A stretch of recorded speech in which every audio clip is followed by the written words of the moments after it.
আমাদের ধর্মের নাম আমাদের জাতীয়তাবাদ মুসলিম। আমাদের ধর্মের নাম আমাদের জাতীয়তাবাদ।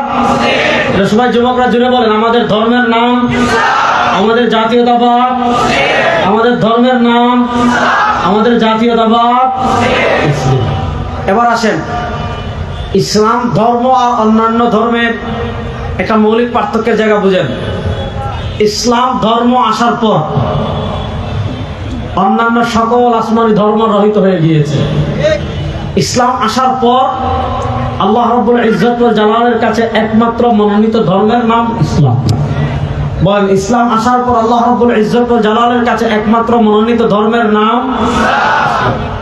আল্লাহ তাআলা পবিত্র কোরআন স্পষ্ট ভাষায় বলেছেন, ওয়া মান ইয়াবতাগি গায়রাল ইসলামি দীনান ফালান ইউকবালা মিন।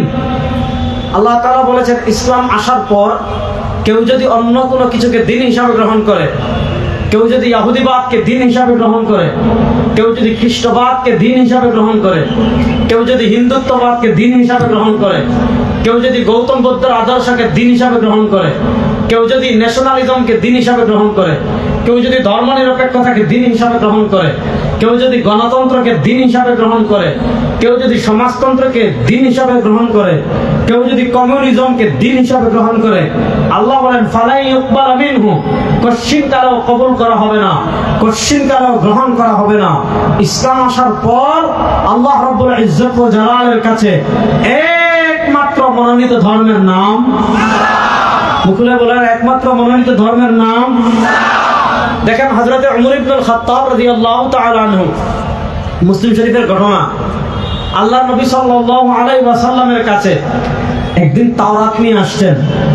তাওরাত হলো ওই আসমানি কিতাব, যে আসমানি কিতাব আল্লাহ তাআলা নবী, ভাই আপনি বাদামটা নিয়ে বসেন, এখানে যত টাকার বাদাম আছে ওয়ার শেষে আপনি পুরো টাকাটা আমার থেকে এর ডাবল নিয়ে যাবেন ইনশাআল্লাহ। আর কাঙ্কেল বসেন, আপনি যখন আমি নামবো এই বাদামের ডাবল টাকা আমার থেকে নেবেন ইনশাআল্লাহ, আমি ওয়াদা দিলাম আপনাকে দিব। তারপরে মানুষের মনোযোগ এদিকে রাখতে দেন। হযরত মুসা আলাইহিস সালাতু ওয়াস সালাম, এর উপর আল্লাহ তাআলা যে আসমানি কিতাব নাযিল করেছিলেন, সে আসমানি কিতাবকে বলা হয় তাওরাত। উমর ইবনুল খাত্তাব রাদিয়াল্লাহু তাআলা আনহু একদিন নবী করিম সাল্লাল্লাহু আলাইহি ওয়াসাল্লামের দরবারে হাজির হয়েছেন, তখন তার হাতে ছিল তাওরাত। ওমর রাদিয়াল্লাহু তাআলা আনহু তাওরাত নিয়ে এজন্য আসছেন যে আল্লাহ নবী সাল্লাল্লাহু আলাইহি ওয়াসাল্লাম তার হাতে তাওরাত দেখলে তিনি খুশি হবেন। কি খুশি হবেন? যে মাশাআল্লাহ ওমর রাদিয়াল্লাহু তাআলা আনহু নিজের স্কিল ডেভেলপ করছে, নিজের জ্ঞান ডেভেলপ করছে, সে পড়াশোনা করে তাওরাতটাও শিখছে।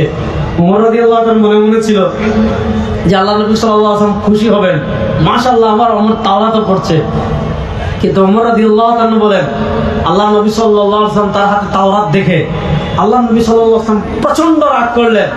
প্রচন্ড রাগ করে বলেন, ইয়া ওমর লাউ কানা মূসা হাইয়ান মা ওয়াসিআ ইল্লা ইত্তিবাই।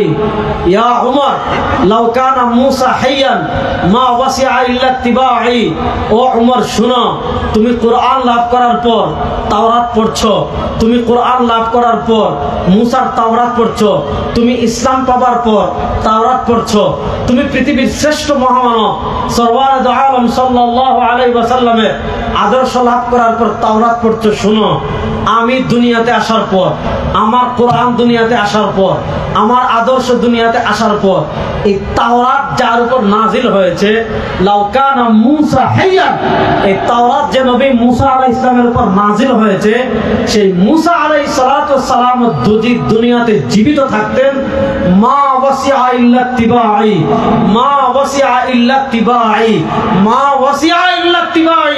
আরে তুমি আমি আসার পর তাওরাত পড়ছো, আরে আমি আসার পর এই তাওরাত যে নবী মূসার উপর অবতীর্ণ হয়েছে, সেই নবী মূসাও যদি দুনিয়াতে জীবিত থাকতেন, আল্লাহ তার উপর আবশ্যক করতেন, তিনি তার তাওরাতের বিধান বাদ দিয়ে আমার অনুসারী হয়ে যেতেন। বুঝা গেল, ইসলাম আসার পর আর ইহুদিবাদ চলবে না, ইসলাম আসার পর আর খ্রিস্টবাদ চলবে না, ইসলাম আসার পর আর কোন তন্ত্র মন্ত্র চলবে না। ইসলাম আসার পর মুক্তির একমাত্র গ্যারান্টি ইসলাম। ইসলাম আসার পর মুক্তির একমাত্র গ্যারান্টি ইসলাম। দেখেন, একটা হলো ধর্মীয় সম্প্রীতি। ধর্মীয় সম্প্রীতি পৃথিবীতে সবচেয়ে বেশি শিখিয়েছে ইসলাম। আজকে আমাদেরকে আমেরিকা ধর্মীয় সম্প্রীতি শিখাতে চায়। আজকে আপনারা ভারত আমাদেরকে ধর্মীয় সম্প্রীতি শিখাতে চায়।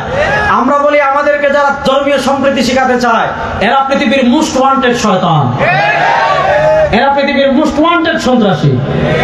যারা হাজার হাজার শিশু হত্যা করে আফগানে, যারা হাজার হাজার শিশু হত্যা করে ইরাকে, যারা হাজার হাজার শিশু হত্যা করে গাজায়, যারা হাজার হাজার শিশু হত্যা করে কাশ্মীরে, যারা গুজরাটের কসাই নরেন্দ্র মোদী, যারা মুসলমানদের রক্ত নিয়ে খেলা করে, ওই কসাইদের থেকে, ওই খুনিদের থেকে, ওই সন্ত্রাসীদের থেকে আমাদের সম্প্রীতি শিখাতে হবে না, আমাদের শান্তি শিখতে হবে না। আমাদের কাছে পৃথিবীর শ্রেষ্ঠ আদর্শ আছে ইসলাম, আমাদের কাছে পৃথিবীর শ্রেষ্ঠ মতবাদ ইসলাম আছে। ইসলাম থাকতে আমাদের আমেরিকার কাছে যাওয়া লাগবে না, ইউরোপের কাছে যাওয়া লাগবে না, ভারতের কাছে যাওয়া লাগবে না।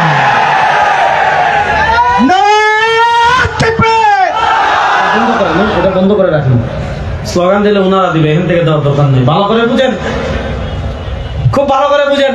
একটা হলো ধর্মীয় সম্প্রীতি।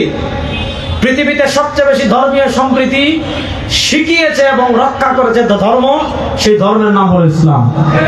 আজকে তোমরা আমাদেরকে ধর্মীয় সম্প্রীতি শিখাতে চাও বেটা, আমরা কতটুকু ধর্মীয় সম্প্রীতি রক্ষা করতে পারি এরকম মক্কা বিজয় দেখেন। যারা আমার নবীকে ঘর থেকে বের করে দিয়েছে, বাড়ি থেকে বের করে দিয়েছে, জায়গা জমি দখল করে ফেলেছে, সাহাবা ইকরামকে হত্যা করেছে, তাদের অত্যাচারে মক্কা থেকে হিজরত করে মদিনায় গিয়েছেন। মদিনায় যাওয়ার পর আরাম নাই, কখনো বদর, কখনো উহুদ, কখনো খন্দক।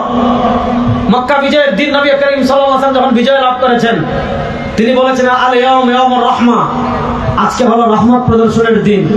সবাইকে তিনি ক্ষমা করে দিয়েছিলেন। পৃথিবীতে ধর্মীয় সম্প্রীতি ইসলামই একমাত্র রক্ষা করতে পেরেছে। সুতরাং আমাদের ধর্মীয় সম্প্রীতি রক্ষা করার জন্য জাতিসংঘের দরকার নাই, আমেরিকারও দরকার নাই, ভারতেরও দরকার নাই। হিসাব খুব সহজ। আমি কি কথা বুঝাইতে পারতেছি? কথা বলেন, আমি কি কথা বুঝাইতে পারতেছি? তাহলে বলেন আমাদের ধর্মের নাম, জুড়ে বলেন আমাদের ধর্মের নাম, আমাদের জাতীয়তাবাদ।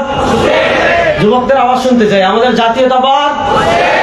আমাদের ধর্মের পর আর কোন ধর্মের অনুসারী পরকালে কেউ মুক্তি লাভ করতে পারবে না।